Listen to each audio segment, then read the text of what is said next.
Middleton. All right, thank you. Middleton License Ordinance Committee agenda meeting, June 11, 2024, 6:30. Calling to order this meeting at the time. Do we have any comments from citizens present?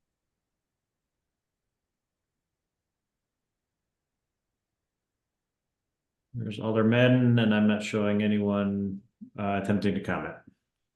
All righty. Got that out the way. Next up, approval of the minutes from May 14, 2024 meeting. Collis, move to approve. Can I get a second?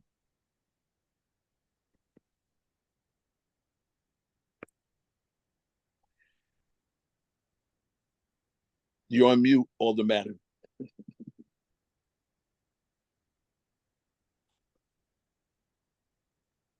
Is she hearing us? That part's working great. Okay. Well, I guess I'll second that. All in favor of approval of the minutes for the May 14, 2024 meeting, say aye. Aye. Aye, the ayes have it. Moving along on the agenda, license and permits. Agenda number 1, application for a special event permit by UW Carbine Cancer Center. Paige Suzuka is the contact person for Roll and Stroll for the pancreas cancer on August 11th, 2024 at Capitol Brewery. And Alder Jackson, I think we can address that with number 2, the amp sound permit for the same issue. Okay, thank you. Also, like the items number 1 and 2 on the agenda. Second is the application for an outdoor amplified sound permit by Paige Suzuka for UW Carbine Cancer Center, 7734 Terrace Avenue for a band, sound system, and speeches announcements from 8:30 to 3, August 11th, 2024 for Roll and Stroll for the Pancreas Center. Any questions, comments, or concerns? I'll just comment that this is an annual event. It's been going on for 6 years. Event plans are very similar to previous years, with the exception of an updated 5K route. And I will note that the event map that's in the packet, it's all accurate, but they are working on a more detailed map and description of their traffic control plan. Just that's something that Public Works has requested. But other than that, I see no issues with the event. Okay. So as we're looking for an update, Matt and Tyler, are we able to move forward on this permit and this applications? Yeah, I think so. If you want to approve, subject to any review of updated routes by the police department, if you're comfortable with that. What are the dates on this? August, yeah. So August 11th. And if correct me if I'm wrong, Laura, I think the things that Sean pointed out, there were maybe some inconsistencies on the map and just kind of cleaning it up. I don't think there's any significant change route wise. This might just be blending together with a few others we've looked at in my head. Right, and they keep saying that the map that they gave that's accurate. I think they just need a little bit more description as to their plan for like cones and signage and barricades and all that. So yeah, just a little bit more detail.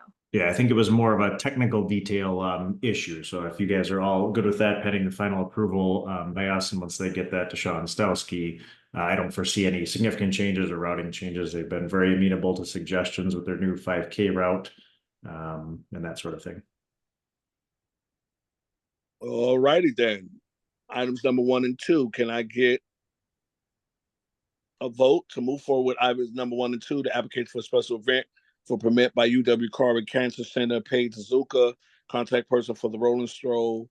Also, number 2, application for outdoor amplified sound permit by Paige Suzuka for UW Carbine Cancer Center, 7734 Terrace Avenue for a band, sound system, and speech announcements on both on August 11th, pending an update to the route of the map. Colish move to approve agenda items 1 and 2, subject to the review and approval of the route. Okay, This is Madden. I'll second. thank you. All in favor, say aye. Aye. Aye. All right, the ayes have it. Moving on to agenda number 3, application for a special event permit by Amherst Road Block Party. Elizabeth Hederick, contact person for the Amherst Road Block Party on August 31st on Amherst Road. Any questions, comments, or concerns? I'll just note it's another annual, and they actually have already amplified sound permit that was approved. I don't think City Hall realized that it was going to be associated with a special event permit. So since that was all approved, I didn't include that in the agenda, but this is specifically just for closing the road and having their block party, and the street closure is from 11 to 5, which is the same time as their amplified sound.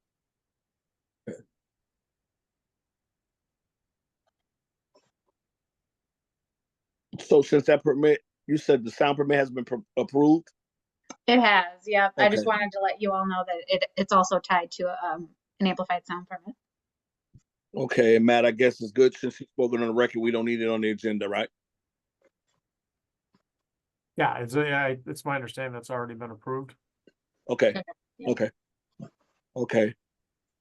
Well, can I get a vote on to approve the application for a special event permit by Amherst Roadblock Party? Elizabeth Hederick is a contact person for the Amherst Roadblock Party on August the 31st, 2024 on Amherst Road.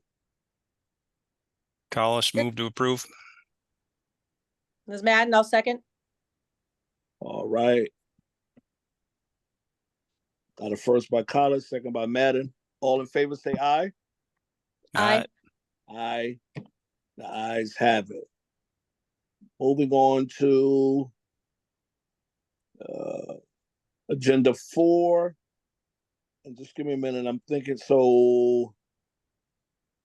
It looks like 4 and 5, Tyler, can be combined. That's correct.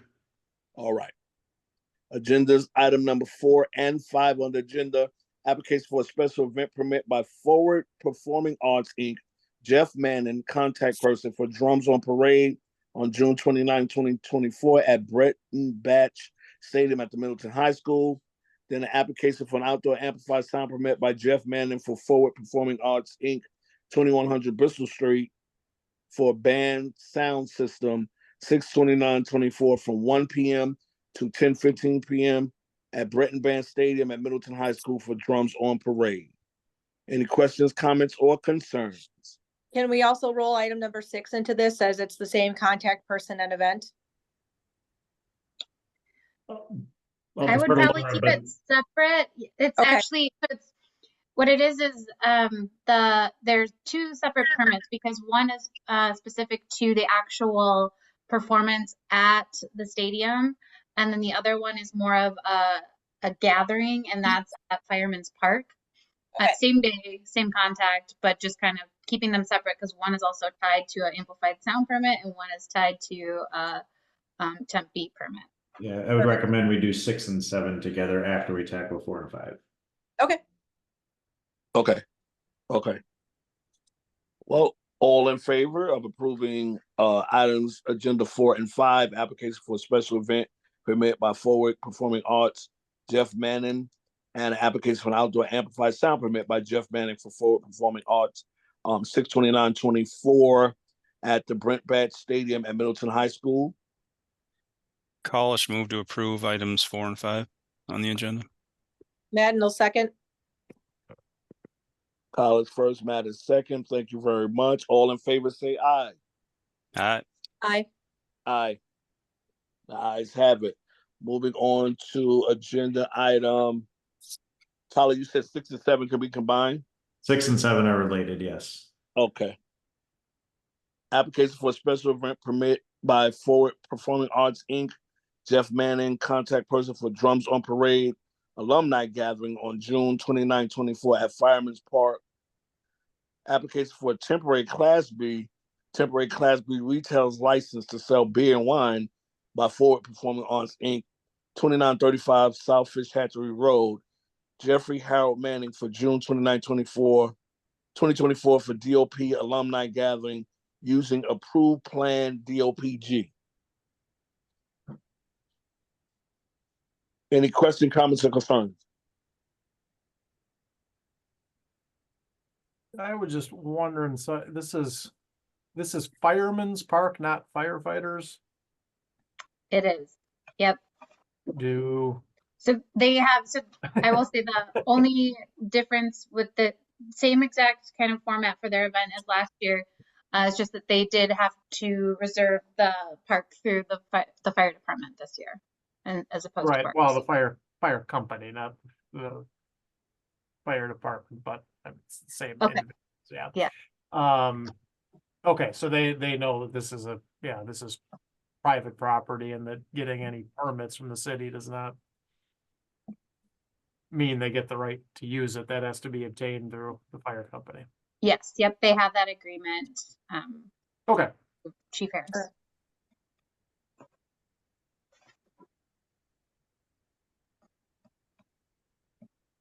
Okay. My only question on this is this serving of beverage and wine, is it the whole park? Is it secluded to a park? Do they have a booth that's going to be distributing this? I mean, what's the setup for this? They are, I don't think they had a map, maybe not. But they plan to, I'm looking at one they did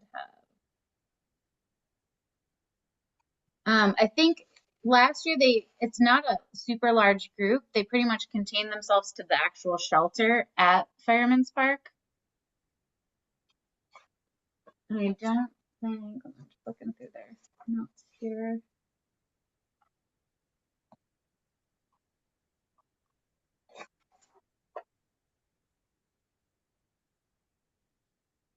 Yeah, I mean, Tyler, see an actual okay. map here, but just recalling this from previous years, as Laura was Okay. saying, relatively small event. Looks like they have in here estimated between 1 and 150 people, but it is restricted just to the alumni group for the Drums on Parade, not the larger event. Okay. And we've had relatively few issues just given the duration and scope of the event. Okay. Tyler, if you're good with it, I'm good with it. Yeah, I'll recommend approval of agenda items 6 and 7. I'll second. Kyle is first, Madden second. Just All before in we vote, I favor? want to, if I can, Go ahead. Chair, I just want to make sure people understand, and since this is an event we've had before, and I assume that we have not had hard boundaries around the premises, and it hasn't been a problem. I'm not suggesting that we need that now, but we just need to understand that going forward, we should keep an eye on this, and because if we just refer to the property as the licensed premises, that means alcohol can be consumed anywhere on the property. Now, like I said, right now it's not property that's open to the park, so maybe that's even less of a concern that's been in the past. But I just want to make sure that everybody understands that that's what the rule is, and that if we do start having issues in the future, we may want to look to a more specific, narrower definition of what the licensed premises is going to be. But again, like I said, if there hasn't been any problems and this has been the way it is, I'm certainly not suggesting that we have to be more restrictive in this case, but. So just for future reference, we might Sure. want to define that a little bit more. Okay. Yeah, and like I said, if we continue, if this continues to be just a small event, and I mean, I certainly don't have any heartburn if some people walk a little further from the shelter to talk and stuff, and it doesn't sound like a rowdy situation or things that we've raised concerns, but if it does sort of take on a different complexion in the future, that it may want to at least consider that. But just want to make sure that the committee understood kind of the rules when it comes to premises descriptions. And if you just talk about the event happening at a certain property, that that means that alcohol will be able to be consumed anywhere on the parcel, won't be just the shelter or just any specific location, but like I said, it doesn't sound like that's a major concern here, so. Yeah, and on question 15 of the security plan, that it does state that the park shelter will be used, but to Matt's point, it doesn't necessarily limit them to that without any attached map or further instruction. Thank you, Matt, for that clarification, and thank you, Tyler, for supporting that, because I think that was my concern when I brought up the question on the area where the alcohol is being consumed and was it secluded. And I do agree, Matt. I think further down, even though there hasn't been a problem, we don't foresee a problem, that we just try to find a way to kind of word that better.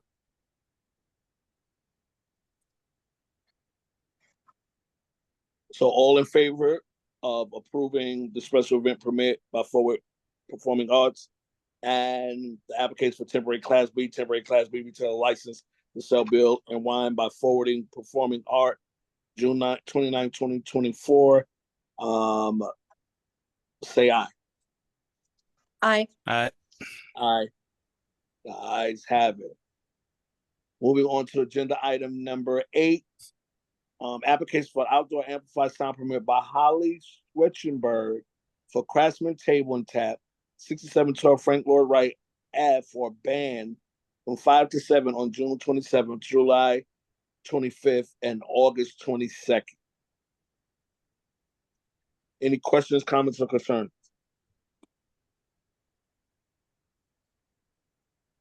Is this just for bands specifically for Craftsman then, Laura? This isn't tied into that, the whole Spencer This stuff we've been talking about? This is different than the Music in the Hills. Yeah, I think it is simply just for a band that they want to have on their patio. Okay, just want to clarify. And that permit is for just those specific dates, Laura, 25th to 27th, and the August 22nd? Yes. Okay. Any other questions, comments, or concerns?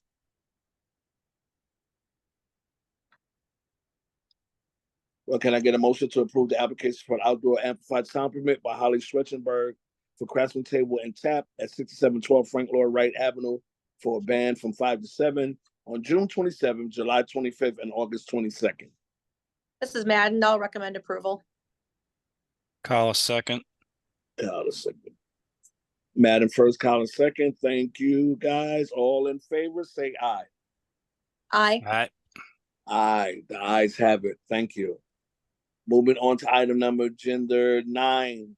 Reviewing the application to amend the agent for the alcohol beverage license held by Hooks, Wisconsin, Inc., DBA Tanner's Bar and Grill, 2259 Deming Way, to appoint Brett Clore, Elkhorn, what is that, Nebraska?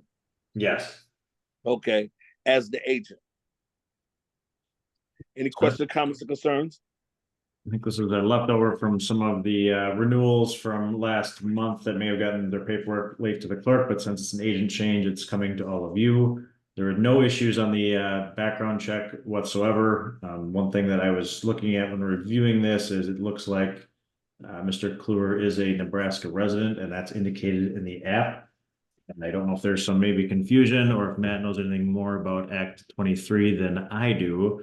But it looks like they may be eliminating that requirement, but I'm not quite sure of the enacting date of that, or if that is even an issue with this. Matt? Oh, yeah, hold on a second. Let me double check.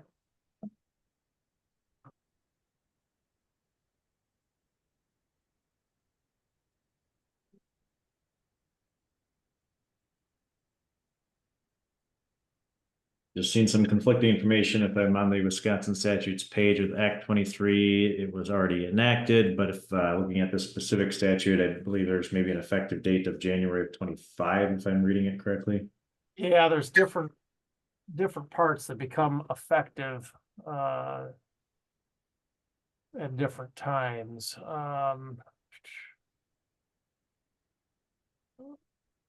Yeah, so typically the online version is what is effective as of the date here. And so 5A1 or 5A2 is still there. I gotta look and see the agent, what the qualifications are.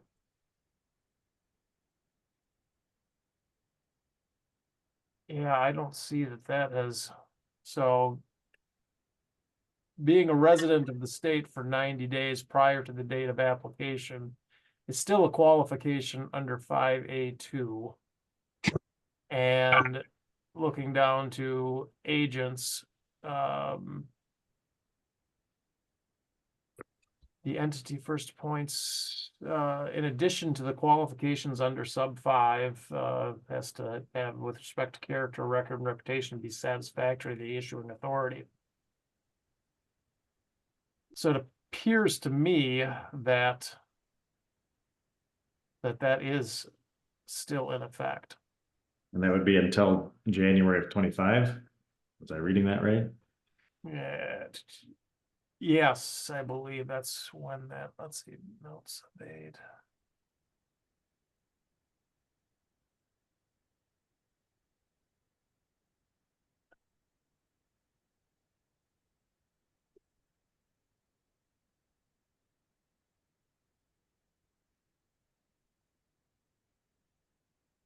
I'm just trying to confirm where that is among the things that is changing.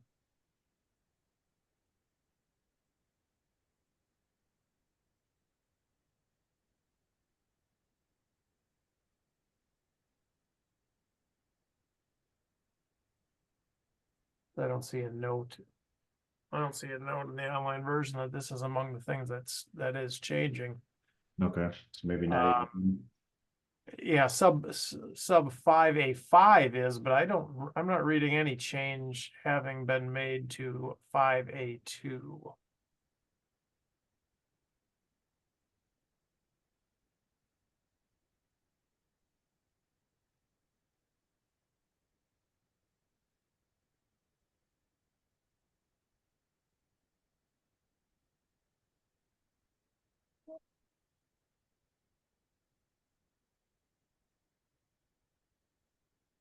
Yeah, I think I was looking more into the exceptions, so it'd be 5D, and it says that A2 doesn't apply for certain operators license. It's a mess to sort through. Right, but here this is for the agent. Oh, I mean,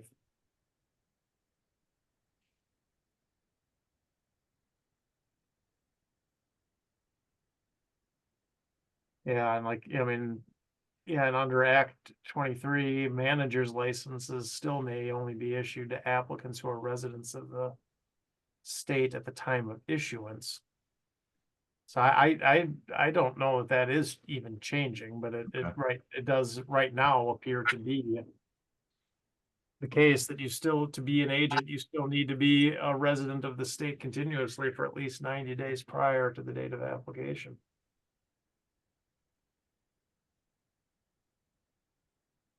The city clerk attached a few parts of that question here, but as far as I can tell, toward the end of that, the applicant checked that they do not live in Wisconsin. They list their last addresses in the last 5 years, and they are all Nebraska. Mm.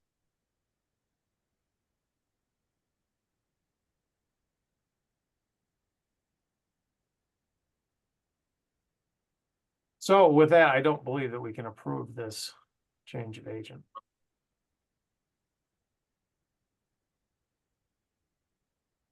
Where are the residency requirements located? Did you say, is that in state statute? It's in state statute, correct?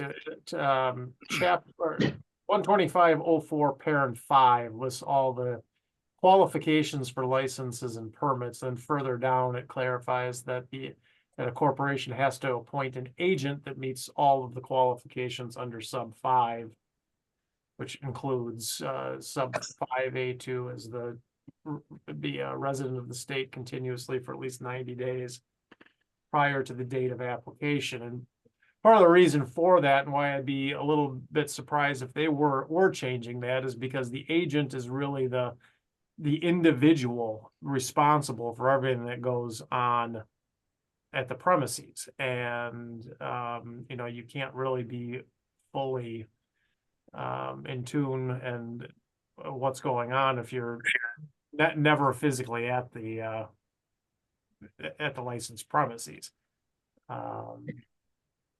Which you are unlikely to be if you are not even a resident of the state, so.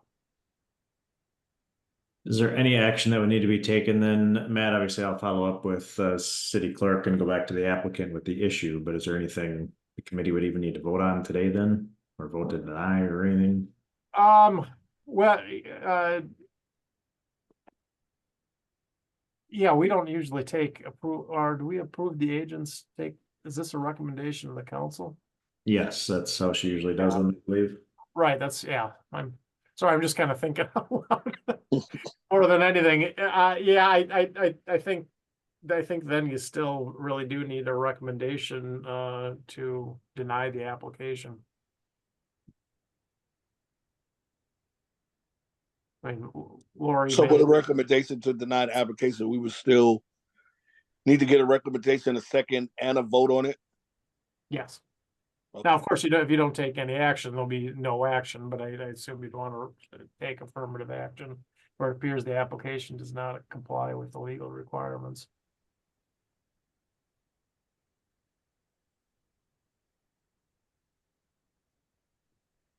Good. So Collis will recommend denial of agenda item 9 at this time because we don't believe that the application is consistent with state statute and the legal requirements required for a liquor license in the state. Would you say specifically the residency requirements under specifically the residence requirements? Can I get a second? Yeah, this is Madden. I'll second. All in favor, say aye. Aye. Aye. The ayes have it. Moving on to ordinance on the agenda, ordinance changes. Number 1, Pleasant View Road reconstruction, 15-106 PWC 51324. Any questions, comments, concern, and any information on this? No, we talked about this in Public Works. It's pretty straightforward. We don't need the stop signs there because there's traffic circles. Okay. Well, Public Works. So on behalf of Public Works, I'll move to approve the ordinance changes of the Pleasant View Road reconstruction 15-0106. Can I get a second? Thank you. All in favor of the ordinance change, Pleasant View Road reconstruction 15106, PWC 51324, say aye. Aye. Aye. The ayes have it. Moving on to ordinance change number 2 on the agenda, Lake Street reconstruction 23-122 PWC 51324. Again, this was a same Public Works meeting. It's more of a sign cleanup. We don't need the lake launch or the boat launch sign there any longer. The no parking will have changed based on how the park is being reconfigured. So on behalf of Public Works, I'll move to approve. Thank you, Alderman Madden. Collis, second. Collis, seconds. Thank you. All in favor of agenda number 2 on ordinance change Lake Street reconstruction 23-122 PWC 51324, say aye. Aye. Aye. The ayes have it. And that is the end of our agenda today, folks. Can I get a vote to adjourn? Are we standing adjourned? Collis recommend adjourn. Thank you, Collis. I'll second. Thank you, Madden. We are adjourned, folks. Everyone have a great night. You too. Thank you. Good night. You too. Everybody. Thank you, guys.